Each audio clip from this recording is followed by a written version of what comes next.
दोस्तों नमस्कार, जय श्री कृष्णा, जय श्री राधे, जय माता दी। दोस्तों आज आपको जानकारी देंगे नवरात्रि के बारे में। नवरात्रि में 5 बातों का विशेष ध्यान रखना चाहिए उन भक्तजनों को जो व्रत उपवास करते हैं अथवा माता का पूजन अर्चन करते हैं। अगर आप चाहते हैं माता रानी आपसे प्रसन्न रहें, आपको आशीर्वाद दें, आपको हर प्रकार से धन धान्य से परिपूर्ण करें, आपसे खुश हो जाएं, तो केवल व्रत करने से आपका काम नहीं बनेगा। व्रत के साथ साथ आपको 5 बातों का ध्यान रखना चाहिए जो 99% लोग नहीं रखते हैं। व्रत उपवास का अर्थ समझते ही नहीं है। केवल भूखा रहना या अन्न ना खाना व्रत नहीं होता है। बहुत सारी चीज़ों को आपको ध्यान रखना चाहिए, लेकिन ये 5 बातें बहुत महत्वपूर्ण हैं। अगर इन 5 बातों का ध्यान आप रखेंगे तो निश्चित रूप से आपका व्रत पूरी तरह से सफल माना जाएगा और माता रानी आपसे प्रसन्न होकर के आपको धन धान्य से पूर्ण करेंगी, आपकी मनोकामनाएं पूर्ण करेंगी। ये 5 बातें जानेंगे, लेकिन उससे पहले आपको जानकारी दे दें, हमारे हर वर्ष दोनों नवरात्रों में दुर्गा सप्तशती का अनुष्ठान किया जाता है। तो दुर्गा सप्तशती का अगर अनुष्ठान का पाठ करवाना चाहते हैं, अगर दुर्गा सप्तशती अनुष्ठान का रजिस्ट्रेशन करवाना चाहते हैं, तो आप व्हाट्सएप नंबर पर संपर्क कर सकते हैं अधिक जानकारी लेने के लिए।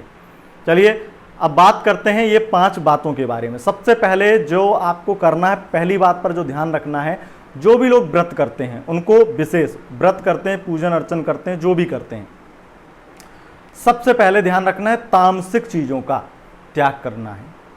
तामसिक चीज़ों में प्याज, लहसुन, नॉनवेज ये तो आता ही है। उसके साथ साथ तामसिक चीज़ों में आपके अंदर के बुरे विचार भी आते हैं। तो एक तो ये चीज़ें बहुत ज़्यादा आपको ध्यान रखनी है, ये आपको छोड़ देनी है, त्याग देनी है बिल्कुल पूरी तरह से। दूसरा, आपको इसमें एक चीज़ का और ध्यान रखना है, तामसिक चीज़ों में संभोग की प्रक्रिया जो है वो बिल्कुल भी ना करें। आप अपने किसी भी व्यक्ति से, अपने पार्टनर से या वैसे भी संभोग इत्यादि करने के लिए बिल्कुल पाप लगता है। अगर आप व्रत रहते हैं, आप माता का पूजन करते हैं और उस दौरान आप उन दिनों में, नवरात्रि में, किसी को करना ही नहीं चाहिए संभोग। ये बहुत ज़्यादा ध्यान, इस पर मैंने अलग से एक वीडियो भी बनाई हुई है। दूसरा जो है नियम वो है मानसिक रूप से माता के पास उपस्थित होना। पूरी तरह से मानसिक रूप से माता के पास उपस्थित होना और अपने मन को शांत करके, एकाग्र करके माता के सामने बैठ करके या माता को पूरी तरह से मन से ध्यान करना। मानसिक क्रिया जो हैं उनमें आप किसी की चुगली, किसी की बुराई या बहुत देर तक फ़ोन पर बातचीत न करें।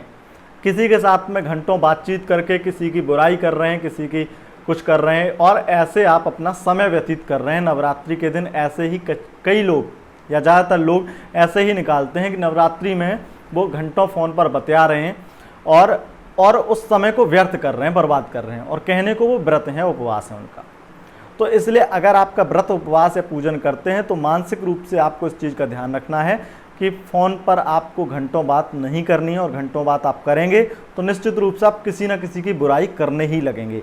और आपको किसी की बुराई, किसी की बहुत सारी चीज़ें ऐसी जो आपको बिल्कुल नहीं सोचनी है वो आप ना सोचें, ना बोलें। तो अपने आप को एकांतवासी बनाएं, ध्यानमग्न होकर के माता का चिंतन मनन करें और मानसिक रूप से माता के पास उपस्थित हों।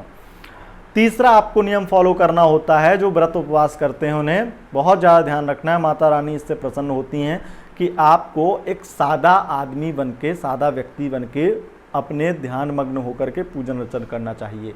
यानी कि आपको बहुत ज़्यादा राज की स्थिति है, राजसिक स्थिति नहीं जानी है। मतलब बहुत ज़्यादा आप फैशन में, बहुत सारे फैशन में लोग पूजा पाठ करने लगते हैं, बहुत सारी चीज़ें आप किसी के देखा देखी करने लगते हैं।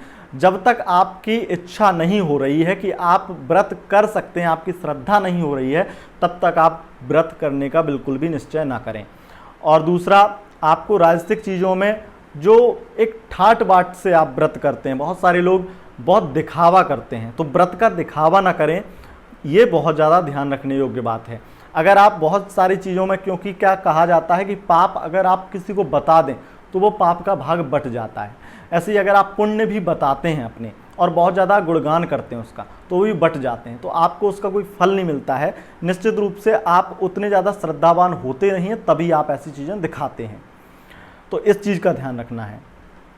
और राजसिक का एक तात्पर्य यहाँ पर यह भी है कि आपको बहुत ज़्यादा किसी भी व्यक्ति के साथ में ऐसे व्यवहार नहीं करना है जैसे आप राजा हैं और आपको हर चीज़ माता रानी के पूजन अर्चन में सामान अगर लगना है, जो भी क्रिया होनी है उसके लिए कि वो लेके नौकर से मंगा रहे हैं, ऐसे कर रहे हैं, तो आप वो चीज़ का भी ध्यान रखिए। आप माता रानी की सेवा करना चाहते हैं तो खुद करिए, व्रत कर रहे हैं, पूजन कर रहे हैं, खुद करिए। ये नहीं कि आप नौकरों से सामान मांग रहे हैं, हर चीज़ के लिए नौकरों का उपयोग कर रहे हैं, तो ये भी एक बहुत बड़ा अपराध है और इससे माता रानी रुष्ट होती हैं। क्योंकि अगर आपको भक्ति करनी है, व्रत करना है, तो इसकी पूर्ण जिम्मेदारी आप खुद लें, ना कि किसी दूसरे के सहारे से करें।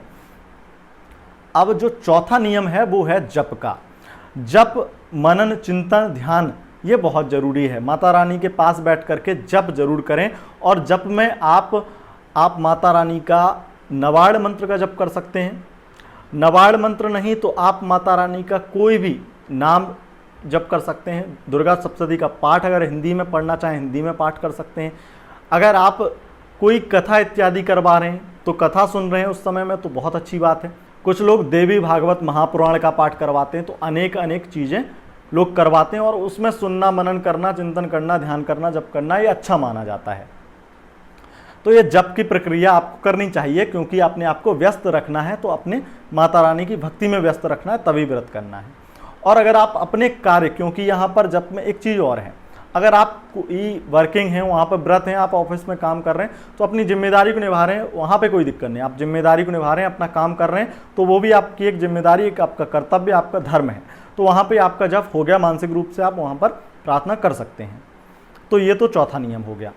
पाँचवा नियम जो है वो है साधारण नियम, जो मैं आपको कई बार बता चुका हूँ कि इसमें आपको बहुत ज़्यादा स्वच्छता से रहना चाहिए। नाखून इत्यादि आपको नहीं काटने चाहिए, लेकिन नाखून आपको साफ करते रहना चाहिए। बाल इत्यादि आपको नहीं काटने चाहिए, आपको बहुत ज़्यादा स्वच्छता से रहना चाहिए। तो ये आपको जानकारी दी। 5 ये बातें बहुत ज़्यादा ध्यान रखने योग्य हैं। अगर इन 5 नियमों को आप फॉलो करते हैं और व्रत करते हैं, तो आपका व्रत निश्चित रूप से पूर्ण व्रत माना जाएगा और माता रानी आपसे प्रसन्न होंगी और धन धान्य से पूर्ण करके आपकी सभी मनोकामनाएं पूरी करेंगी। आशा करते हैं दोस्तों आपको वीडियो पसंद आई होगी। पसंद आए इस वीडियो को लाइक करें, शेयर करें और चैनल पर पहली बार आए हैं चैनल को सब्सक्राइब करके बेल आइकन प्रेस कर लें। उसके साथ साथ दोस्तों इंस्टाग्राम और फेसबुक पेज पर फॉलो कर सकते हैं, लिंक आपको डिस्क्रिप्शन बॉक्स में मिल जाएगा। बहुत बहुत धन्यवाद दोस्तों, नमस्कार।